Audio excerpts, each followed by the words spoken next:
Coelar descartado no Atlético Mineiro. E o São Paulo vai ter a estreia de Alexandre Pato quando? Vídeo de hoje do canal do Nicola responde essas duas perguntas e fala também sobre Ronaldo Fenômeno. Existe a chance dele vender o Valladolid depois do rebaixamento do time do Ronaldo na Espanha? Tem informação importante sobre o Flamengo, atualizações a respeito do Galo. O Atlético vai contratar alguém para o lugar do Natan? Falo também a respeito do Vasco da Gama, que procura um treinador português na Europa. Para completar, o Sporting de Portugal de olho em um volante do Internacional, as últimas do mercado e muito mais. Ah, tem um queridinho de Abel Ferreira também no Palmeiras.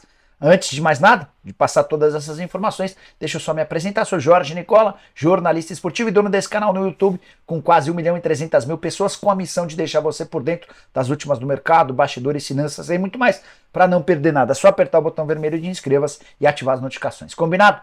Bora começar contando que todo esse conteúdo é um oferecimento de Aposta Ganha. Tô com o site da Aposta Ganha aberto e quero dar os meus palpites. Começando por Vasco e Flamengo. Partida dessa segunda-feira que encerra a rodada do Brasileirão, vou de Flamengo sem muita convicção. Bora falar também sobre Libertadores da América. Nessa terça tem Boca e Colo-Colo, Boca Juniors vence, Alianza Lima e Atlético Mineiro, jogo da vida pro Galo, vai dar Galo. Tem também Atlético Paranaense e Libertad, o Atlético dentro de casa é favoritíssimo. E você, manja de futebol? Então mostre todos os seus conhecimentos usando o link que está no comentário fixo. Você vai clicar lá, fazer seu cadastro e se divertir comigo, beleza? Bora começar o vídeo com o tradicional giro de notícias e a primeira informação é sobre o Flamengo, que anunciou há instantes que Gabigol, Léo Pereira e Everton Ribeiro estão fora do clássico contra o Vasco. Caso mais grave do Gabigol, com uma lesão no quadríceps e não se sabe ao certo quando ele volta. Quero falar também sobre o Corinthians e a situação delicada envolvendo o Ramiro, hoje jogador do Cruzeiro. O cara tá movendo 2 processos milionários contra o Timão. O último deles de 4.700.000 reais na justiça pelo não pagamento de fundo de garantia, verbas rescisórias e multa. O problema é que em abril ele já havia vencido em primeira instância um outro processo contra o Timão em que ele cobra 6.300.000 reais pelo não pagamento de direitos de imagem. Estamos falando de mais de 10 milhões de reais de dívida do Corinthians com apenas um ex-jogador alvinegro. Bora falar agora sobre Luan, atleta do Timão, que foi impedido de entrar num restaurante. Ele foi um dos restaurantes mais chiques de São Paulo, ao lado de uma menina, tentou furar a fila. Algumas das pessoas que estavam há quase 2 horas esperando reclamaram e o Luan precisou sair com o rabinho entre as pernas sem ter a oportunidade de comer no lugar. Quero fechar o giro de notícias com mais 2 informações. A primeira delas sobre o Cuiabá, que tem 9 pontos dos 11 conquistados na condição de visitante. É o segundo time que mais pontua fora de casa, só atrás do Atlético Mineiro, que tem 10 pontos. E a última informação do giro de notícias, a comitiva do Al Hilal já está sendo formada e o time saudita desembarca nas próximas horas em Paris para tentar fechar contrato com Lionel Messi. A proposta na mão do Messi é de 180 milhões de reais por mês. Tá bom para você? Bora falar agora sobre o Ronaldo Fenômeno. Final de semana triste para o Ronaldo, um dos seus 2 times, ele é dono do Cruzeiro e do Valladolid, e o time espanhol foi rebaixado para a 2ª divisão do Campeonato Espanhol. Precisava vencer na rodada decisiva contra o Getafe, concorrente direto, não aconteceu. Na entrevista coletiva, Paulo Pesolano chorou, lamentou o rebaixamento, enfim. A grande pergunta que surgiu a partir da queda é se o Ronaldo vai vender o Valladolid.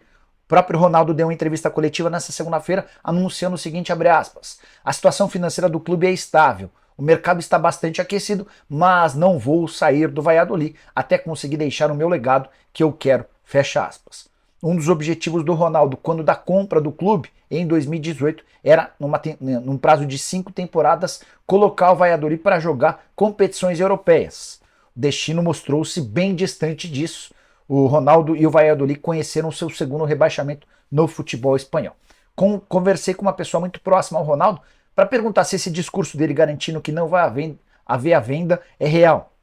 E o que a pessoa estava me contando é que se já estava difícil vender o Valladolid na 1ª divisão, certamente na 2ª divisão vai se tornar ainda mais complicado se aparecerem propostas, valores bem menores, pequenos, e a tendência é que ele continue mesmo à frente do clube espanhol.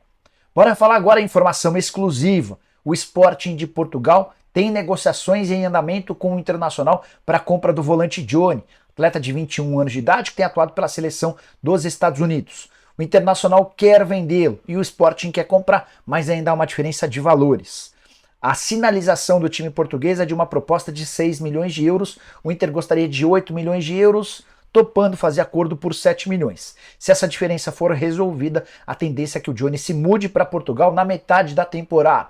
Atleta que já atuou 25 vezes em 2023, com 2 gols marcados, 100% dos direitos econômicos dele pertencem ao Internacional, jogador cuja multa rescisória é de 60 milhões de euros e que já disputou 2 partidas pela seleção americana na atual temporada, 16 minutos apenas nos dois jogos em partidas da Nations League da CONCACAF. Bora falar agora sobre o Vasco da Gama, que procura um técnico na Europa, mais especificamente em Portugal. Outra informação exclusiva que me foi passada por uma pessoa muito próxima da 777 nessa segunda-feira. Aí você deve estar se perguntando, mas Nicola, o Maurício Barbieri ainda é o técnico. Verdade. Mas dentro da 777 há uma enorme insatisfação com relação ao treinador. E a ideia é achar algum treinador para o lugar do Barbieri, para a partir daí anunciar a saída do atual comandante. Vale a lembrança de que sob o comando do Barbieri, o Vasco está a 7 jogos sem vencer, ocupando a 19ª colocação. Isso pode mudar para melhor ou para pior depois do jogo contra o Flamengo, marcado para as 20 horas dessa segunda-feira. Nesse período de 7 jogos sem vitória, são 3 empates e 4 derrotas, com um detalhe agravante. O Vasco, ao contrário de quase todos os seus concorrentes, não tem competições extras, além do Campeonato Brasileiro, ou seja, há muito tempo para recuperação física e também para evolução nos treinos, algo que não tem sido sentido. Se não rolar com nenhum técnico português consultado pelos dirigentes da 777, já abre-se inclusive a possibilidade de um outro técnico estrangeiro. Diego Aguirre seria uma alternativa? Quem você gostaria comandando o Vasco? Use o espaço para comentários e deixe a sua opinião. Combinado? Bora falar agora sobre Cuéllar. A bomba da segunda-feira é de que o volante não será mais jogador do Corinthians. O primeiro a contar sobre esse tema foi o Samir Carvalho no canal dele aqui no YouTube. Mandei mensagem para uma fonte minha perguntando sobre o tema. Falei, e aí, o Cuéllar, tem chance? E essa pessoa do Corinthians escreveu o seguinte via WhatsApp, abre aspas, esquece, ele não vem, é muito caro para alguém com 30 anos de idade, fecha aspas. Proposta corintiana para comprar o atleta do Al Hilal foi de algo na casa dos 16 milhões de reais. O Al Hilal está batendo na tecla de que quer 26 milhões de reais e também pede que o Corinthians espere até que chegue um novo técnico. Você sabe que existe um processo de reformulação grande no Al Hilal entre os cotados para serem contratados, o Messi, o Busquets, o Alba e até Tite como treinador.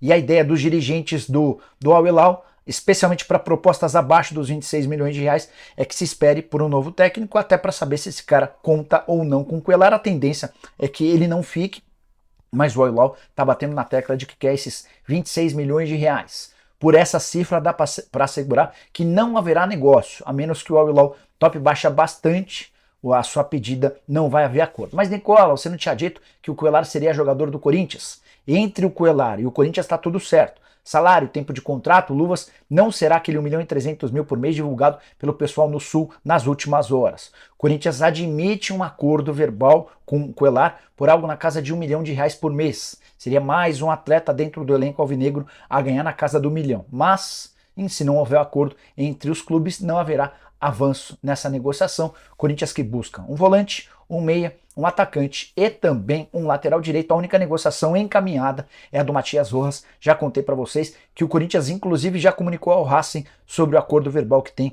com o meia atacante paraguaio de 27 anos de idade. Bora mudar de assunto e falar sobre o Atlético Mineiro. O Galo vai contratar alguém para o lugar do Nathan Silva, zagueiro que já foi titular do Atlético Mineiro e foi recentemente vendido para o Pumas do México.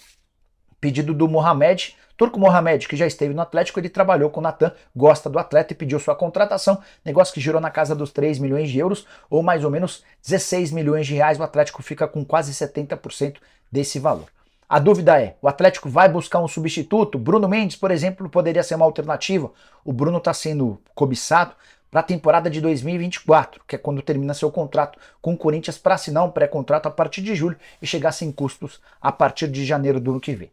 Sobre reforço para a posição na metade do ano, o torcedor do Galo não deve esperar por qualquer contratação para a zaga, pelo menos é o que garante o jornalista Thiago Fernandes.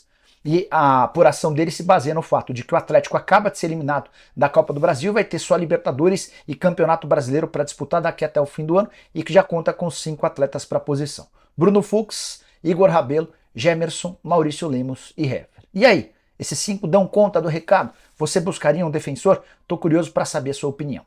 Bora falar agora sobre Alexandre Pato, muito torcedor do São Paulo querendo saber se há chance de o Pato estrear ou reestrear pelo tricolor no fim de semana, clássico contra o São Paulo, clássico contra o Palmeiras, marcado para o Morumbi. O São Paulo joga nesse meio de semana contra o Tolima em casa, Sul-Americana, e depois no fim de semana contra o Palmeiras.